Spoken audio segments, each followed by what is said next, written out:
2026-এর তুমি কি মাধ্যমিক পরীক্ষার্থী?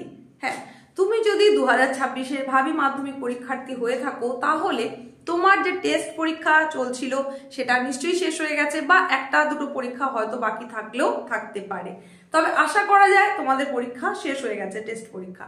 সুতরাং এখন চূড়ান্ত পর্বের প্রস্তুতি এবার তোমাকে শুরু করতে হবে বোর্ড এক্সামের জন্য, যেটার জন্য সময় কিন্তু খুব বেশি আর একেবারেই নেই। 2026-এর 2 ফেব্রুয়ারি থেকে তোমাদের এই পরীক্ষা শুরু হবে, যেটা শেষ হবে 12 ফেব্রুয়ারি। তো মাঝের এই যে সময়টুকু থেকে গেল সেই সময়টাকে তোমাকে খুব কাজে লাগাতে হবে। আর আজকের উপস্থাপনার বিষয়বস্তু তোমরা থাম্বনেল দেখে যেটা বুঝে আকর্ষিত হয়ে এসেছো, এখন তোমাকে সেটাই জানিয়ে দেবো। অত্যন্ত গুরুত্বপূর্ণ একটা নোটিফিকেশন জারি হয়েছে WBBSE অর্থাৎ West Bengal board of secondary এডুকেশনের তরফ থেকে, অর্থাৎ পশ্চিমবঙ্গ মধ্যশিক্ষা পর্ষদের তরফ থেকে। পশ্চিমবঙ্গ মধ্যশিক্ষা পর্ষদ তোমাদের এনরোলমেন্ট জনিত একটা বিশেষ নির্দেশিকা জারি করে দিয়েছে। তো সেই সম্পর্কে যাতে কোনো ভুলভ্রান্তি না হয় তার জন্যই ছোট্ট এই উপস্থাপনা তোমাদের কাছে নিয়ে হাজির হয়ে গেলাম। তোমাদের এই এসপি ম্যাম চ্যানেলে তোমাদের প্রত্যেককে জানাই স্বাগত। মনোযোগ সহকারে এই ছোট্ট উপস্থাপনাটা অবশ্যই শুনে নাও, কারণ এখানে যদি সামান্য ভুলভ্রান্তিও হয়ে গিয়ে থাকে তাহলে তোমাকে কিন্তু পরের দিকে গিয়ে অনেকটাই বেগ পেতে হবে। সুতরাং খুব ভালো করে মনোযোগ সহকারে দেখতে হবে এবং বুঝে নিতে হবে। তো যে ঘটনাটার কথা বলতে চলেছি, যে নোটিফিকেশনটা বেরিয়েছে তোমাদের জন্য, সেটা কি বিষয়ে না, সেটা হচ্ছে 2026-এর মাধ্যমিক পরীক্ষার্থীদের এনরোলমেন্টের দিনক্ষণ ঘোষণা। এই তারিখের মধ্যে, মানে নির্দিষ্ট একটা তারিখের কথা বলা হচ্ছে, সেই তারিখের মধ্যে যদি তুমি সেই কাজগুলো না করে থাকো তাহলে কিন্তু তোমাকে সমস্যায় পড়তে হতে পারে। তবে একদম উপস্থাপনা শুরুতেই বলে দিই, এখানে তোমার কিন্তু খুব বেশি কিছু করার নেই। এটা মূলত HOI অর্থাৎ হেড অফ দ্য ইনস্টিটিউশন জানানো হয়েছে, ওনাকেই জানানো হয়েছে সমস্ত ব্যাপারটা যাতে খুব সুষ্ঠুভাবে হয়ে যায়। তাহলে তুমি কি করবে সেটা ভিডিওর মাঝখানে তোমাদের নিশ্চয়ই জানিয়ে দেবো, যে কেন তোমাদেরকেই জানাচ্ছি বিষয়টা। তার জন্য অবশ্যই মনোযোগ সহকারে সম্পূর্ণটা দেখো এবং বুঝে নাও। পশ্চিমবঙ্গ মধ্যশিক্ষা পর্ষদ 2026 সালে মাধ্যমিক পরীক্ষার জন্য যে গুরুত্বপূর্ণ বিজ্ঞপ্তি জারি করেছে, সেই বিজ্ঞপ্তিতে পর্ষদ 2026 সালের পরীক্ষার্থীদের এনরোলমেন্ট প্রক্রিয়া সম্পূর্ণ অনলাইন করার কথা ঘোষণা করেছে। এটি পর্ষদের একটি বড় পদক্ষেপ, যার ফলে সমগ্র প্রক্রিয়াটি আরো স্বচ্ছ এবং দ্রুত হবে বলে আশা করা হচ্ছে। এখানে আরো যেটা জানানো হচ্ছে সেটা হচ্ছে এই যে নোটিফিকেশনটার কথা বারবার করে বলছি, সেটা কবে পাবলিক হয়েছে, সেটা হচ্ছে 10 নভেম্বর 2025। এই দিনে কিন্তু প্রকাশ হয়েছে নোটিফিকেশনটা।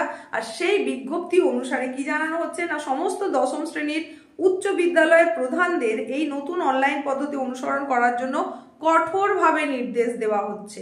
এই প্রক্রিয়ার মাধ্যমে রেগুলার, কন্টিনিউইং এবং কম্পার্টমেন্টাল প্রার্থীরা এনরোলমেন্ট করতে পারবেন।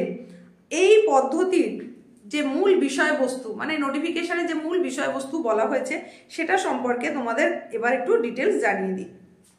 পর্ষদের এই যে নোটিফিকেশন বা বিজ্ঞপ্তি, সেই অনুযায়ী অনলাইন এনরোলমেন্ট প্রক্রিয়া করার জন্য নির্দিষ্ট একটা সময়সীমার কথা বলে দেওয়া হয়েছে, যার মধ্যে সম্পন্ন করতে হবে, মানে নির্দিষ্ট ডেটে সেটা শুরু হবে এবং নির্দিষ্ট ডেটে শেষ হবে। সেই শুরুর ডেট এবং শেষ ডেটটা কবে একটু বুঝে নাও। শুরুর তারিখ হচ্ছে আগামী 2রা ডিসেম্বর 2025 সকাল 11টা থেকে এই প্রক্রিয়া শুরু হবে। আর এই প্রসেসটা টোটালটা কমপ্লিট করে ফেলতে হবে কোন সময়ের মধ্যে না, 19 ডিসেম্বর 2025 রাত 12টা পর্যন্ত এটা চলবে। তারপর কিন্তু এই প্রসেস আর কার্যকর করা যাবে না, তার মধ্যেই সমস্তটা সম্পূর্ণ করে ফেলতে হবে। এরপরে বলা হচ্ছে সমস্ত স্কুলকে অবশ্যই একটা ওয়েবসাইট অ্যাড্রেস দেওয়া হয়েছে, সেটা তোমাদের না জানলেও চলবে। সেই ওয়েবসাইটের মাধ্যমে প্রক্রিয়াটা সম্পন্ন করতে হবে। পর্ষদ জানিয়েছে যে এই ওয়েবসাইটের ইনস্ট্রাকশন ট্যাব, সেখানে সম্পূর্ণ প্রক্রিয়াটির বিস্তারিত নির্দেশিকা দেওয়া থাকবে। স্কুলগুলোকে অত্যন্ত সতর্কতার সঙ্গে সেই নির্দেশিকা অনুসরণ করতে বলা হয়েছে, যাতে করে তোমাদের অর্থাৎ কোনো একজন পরীক্ষার্থীরও এনরোলমেন্টে কোনো অসুবিধা সৃষ্টি না হয়, তাই সেটা সময় মতো অবশ্যই করতে হবে। আর এই নোটিফিকেশনে হাইলাইটেড ভাবে আরো একটা যেটার কথা বলা হয়েছে, সেটা হচ্ছে CWSN পরীক্ষার্থী যদি তোমাদের মধ্যে কেউ থেকে থাকে তাদের জন্য একটা বিশেষ ব্যবস্থা করা হয়েছে। সেটা কি না, সেটা হচ্ছে যে বিশেষ অনলাইন ব্যবস্থা চালু করা হয়েছে CWSN পরীক্ষার্থীদের জন্য। সেখানে পর্ষদ জানিয়েছে যে ওই নির্দিষ্ট যে ওয়েবসাইটটার কথা বলা হয়েছে সেই ওয়েবসাইটে CWSN প্রার্থীদের আবেদন এবং শংসাপত্র অর্থাৎ অ্যাপ্লিকেশন এবং সার্টিফিকেট জমা দেওয়ার প্রক্রিয়াও চালু করা হবে। পর্ষদ কড়াভাবে ভাষায় মানে একদম অত্যন্ত দৃঢ়তার সঙ্গে জানিয়েছে যে স্কুলগুলোকে অবশ্যই নিশ্চিত করতে হবে যাতে প্রত্যেক CWSN প্রার্থী কোনো রকম ঝামেলা ছাড়াই এই অনলাইন সুবিধা গ্রহণ করতে পারে।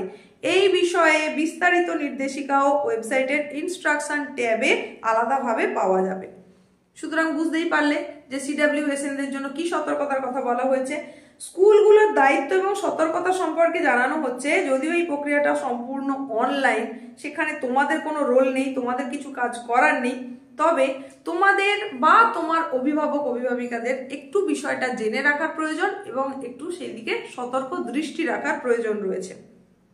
তোমাদের কি করণীয় না, এই প্রক্রিয়া স্কুল কর্তৃপক্ষ সম্পূর্ণটা সম্পন্ন করবে, তাই তোমাদের সরাসরি কিন্তু কিছুই করার নেই। তবে তাদের নিশ্চিত করতে হবে যে সমস্ত তথ্য মানে তোমাদের যে সমস্ত তথ্য প্রদান করা হয়েছে, যেমন তোমার নাম, বাবার নাম, জন্ম তারিখ ইত্যাদি, সেগুলো যেন সমস্তটাই সঠিকভাবে স্কুলের কাছে থাকে, এটা তোমাদেরকে নিশ্চিতকরণ করতে হবে। সেখানে যদি ভুল ভ্রান্তি থেকে যায় তাহলে কিন্তু ভবিষ্যতে তোমাদের সমস্যায় পড়তে হবে। সময়সীমা শুরু হওয়ার আগেই স্কুলের সাথে যোগাযোগ করে নিজেদের তথ্য যাচাই করে নেওয়াটাই হবে তোমাদের বুদ্ধিমানের কাজ। তাহলে সময়টা কবে থেকে শুরু হবে বলেছে, আমি সেখানে বলেই দিয়েছি যে 2রা ডিসেম্বর থেকে। তাই এই আপলোডের কাজটা, তথ্য যাচাইয়ের কাজটা যাতে কোথাও ভুল ভ্রান্তি না থেকে যায় তার জন্য কিন্তু তোমাদের একবার স্কুলে গিয়ে সেটা কারেকশনটা করে নেওয়ার দরকার রয়েছে। মানে কোথাও কোনো নামের বানান, সেটা তোমার নাম হতে পারে, বাবার নাম হতে পারে, বা ঠিকানার ক্ষেত্রে হতে পারে, যে কোনো ডেট অফ বার্থ যা কিছু তোমাদের তথ্য রয়েছে তাতে ভুল যাতে না থাকে তার জন্যই কিন্তু তোমার অতি অবশ্যই একবার স্কুলে গিয়ে যাচাইকরণ করে নেওয়ার দরকার রয়েছে। সেখানে পর্ষদ যে সতর্কতাটা জানাচ্ছে সেটা কি না, এই বিষয়ে অত্যন্ত কঠোর মনোভাব দেখিয়েছে WBBSE অর্থাৎ মধ্যশিক্ষা পর্ষদ। বিজ্ঞপ্তিতে স্পষ্টভাবে উল্লেখ করা হয়েছে যে এনরোলমেন্ট প্রক্রিয়ায় কোনো স্কুল বা সংশ্লিষ্ট কর্তৃপক্ষের গাফিলতির কারণে যদি কোনো ছাত্রছাত্রীর বা পর্ষদের অসুবিধা হয় তবে পর্ষদ সংশ্লিষ্ট আইন অথবা নিয়ম অনুযায়ী উপযুক্ত ব্যবস্থা গ্রহণ করবে। সুতরাং স্কুল কর্তৃপক্ষ চাইবে যাতে সেটা সুষ্ঠুভাবে সম্পন্ন হয়, তার জন্য হয়তো তোমাদেরকে আলাদা করে ডেকেই পাঠানো হবে। যদি না হয় সেক্ষেত্রে তুমি নিজে একটু বেশি আগ্রহ দেখিয়ে অবশ্যই তথ্যগুলো যাচাই করে আসবে। সেখানে আরো কি জানানো হচ্ছে, সেখানে জানানো হচ্ছে যে এই গাফিলতির কারণে যদি কোনো ছাত্রছাত্রীর অসুবিধা হয় সেটা তো বললাম, আইনি ব্যবস্থা নেওয়া হবে। প্রযোজ্য নিয়ম অনুসারে কোনো সহায়তার বা প্রশ্নের জন্য স্কুলগুলোকে একটা মেল আইডি দিয়ে দেওয়া হয়েছে। সেই মেল আইডির মাধ্যমে সেখানে সমস্ত তথ্য জানতে পারে স্কুল কর্তৃপক্ষ, বা বিভাগীয় প্রধান যিনি থাকবেন বোর্ডের তার সঙ্গেও যোগাযোগ করে কথা বলে নিতে পারে। এই সম্পর্কিত এই যে নোটিফিকেশনটা বললাম তোমাদের অতিরিক্ত গুরুত্বপূর্ণ এনরোলমেন্ট প্রক্রিয়ার যে নোটিফিকেশনটার কথা বললাম, সেই নোটিফিকেশনের যাবতীয় তথ্যটা আমি তোমাদের কাছে খুব সহজ করে তুলে ধরার চেষ্টা করলাম। তারপরেও যদি তোমরা নোটিফিকেশনটা দেখতে চাও তাহলে আজকের ভিডিওর ডেসক্রিপশন বক্সে লিংক দেওয়া থাকবে, সেই লিংকে ক্লিক করলে টোটাল নোটিফিকেশন কি রয়েছে সেটা তুমি দেখতে পেয়ে যাবে।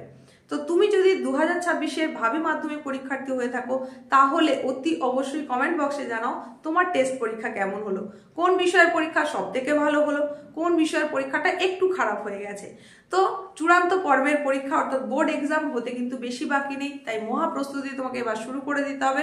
আর নিয়মিত এই চ্যানেলে চোখ রাখতে হবে আপডেটেড এই ধরনের তথ্য পাওয়ার জন্য। উপস্থাপনা ভালো লাগলে লাইক করো, বন্ধুদের মধ্যে শেয়ার করো, হাই পয়েন্ট এলে অবশ্যই দিয়ে দাও।